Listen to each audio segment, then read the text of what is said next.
Hey everyone, I'm Kirill. I'm a UX designer and I review side projects through one lens. Could this become a business? 5 minutes, my honest opinion.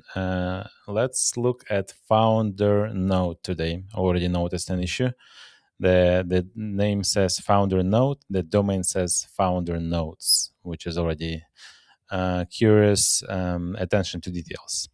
Okay, first, let's look at the clarity. Do I understand what this does and for whom? Mm, mhm. Okay, after a few seconds, if I read the whole title and subtitle, I understand what it does, so that's not too bad. But the main header, capture your ideas automatically and then it's changing perfectly. This is very vague and doesn't immediately tell me that it's voice notes or AI generating notes from your voice recordings. So not very clear, could be clarified. Audience, it says built for founders who think faster than they type. Extremely vague. Founders of what? Restaurants, laundromats, vending machines, SaaS apps, games. What kind of founders? This is too broad. You should be more focused to show me that you really understand the audience. This is basically an app for everyone in a way. Um, I'm not everyone, but close to that, like very, very broad. So, not very clear audience or understanding of the audience at least. Okay, let's look at the whole page. Screenshot. Okay, this already looks like AI generated. So all these signals of dim text, light background shades and stuff. It's already a warning. Mhm. Okay, features. Voice capture. That's clear. That's the main feature. Smart organization, OA analysis, multi. So, okay, this is too many features, which makes me question if you really talked to the users of this tool, but having your users as founders who think faster than they type, what are there, than they type, probably you're struggling deciding who to talk to. You need to clarify who exactly is your audience and choose the right niche for you. And then use their feedback, talk to them, use their feedback to define what features. This is what I think features should be valuable, but let me build it and then we'll see how it goes.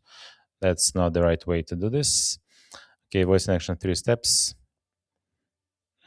This is actually pretty clear. I like it. The 3 steps, even though 3 steps is usually already kind of AI generated feel, but at least step and speak, AI transforms, take action. Pretty clear.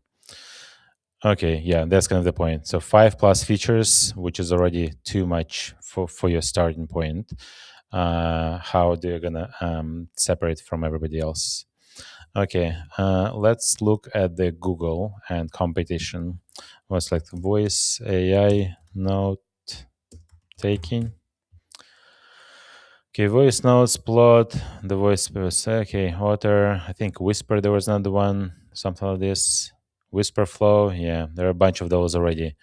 And yeah, huge red flag on the differentiation. So I'm not sure why I would need to choose you over others, like the leaders of this, because already saw some brands being almost advertised and acknowledged by famous podcasters in the tech world.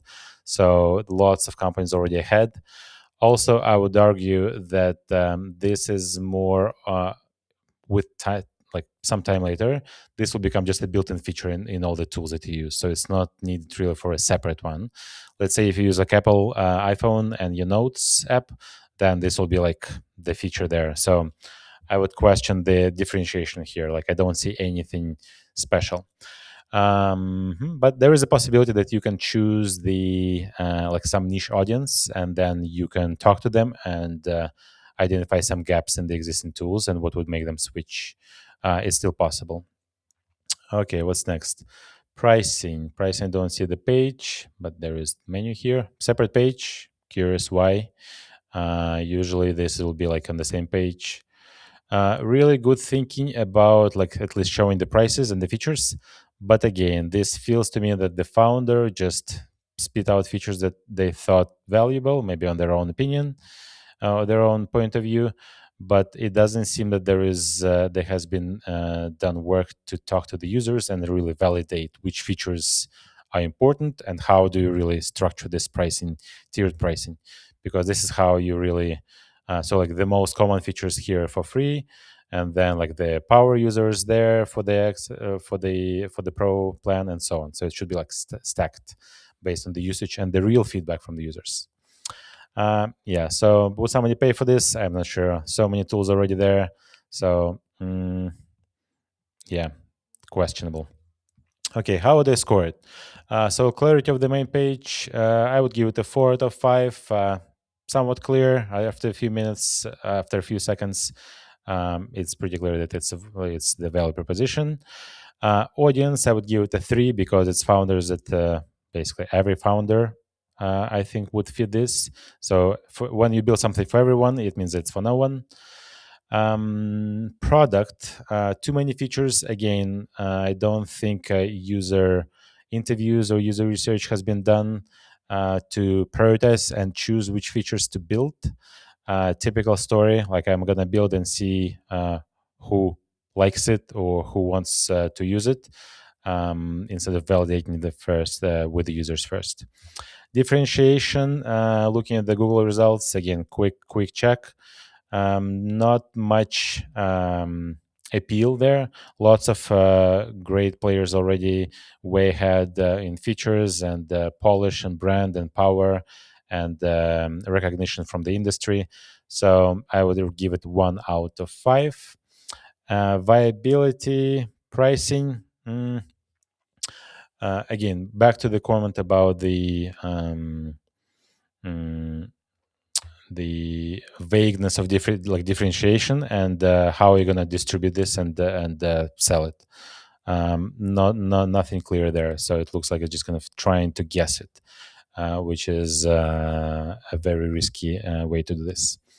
And last overall score, I would give it a 2 out of 5, just because the market is already saturated. It sounds like not a product but a feature that will be built into all the other apps, and it's already some apps, existing apps already do this, like Evernote note taking. I'm sure Google has something like this or will have soon. So yes, questionable. The only thing that I would suggest looking at as a next step, so my verdict is to see if there is an opportunity to change it instead of killing it or keeping it. So definitely, I would stop all the work on this right away. I would clarify which is the target audience I would aim for, ideally whom you can access easily to talk to and understand, really validate the problem. Because maybe actually lots of people use just simple note-taking apps, voice typing and so on, that's already built into their phones. And with every next release, these features, the quality of this voice recognition becomes more and more powerful, and more AI features added to the platforms makes this, I guess, a commodity, I would say. But maybe there is a chance to find some untapped opportunity. But stop building features, define the audience, find this audience, try figuring out if that's really a problem for them, and see if there is an angle you can approach this. But yeah, stop delaying the distribution and research and validation phase. Stop building features. Okay, this is a very surface level. So if you want to go deeper, and I can look at the actual product walkthrough or competitive landscape, and share specific plans on how to approach this further. I have a 30-minute paid sessions, link in the description. Okay, cheers.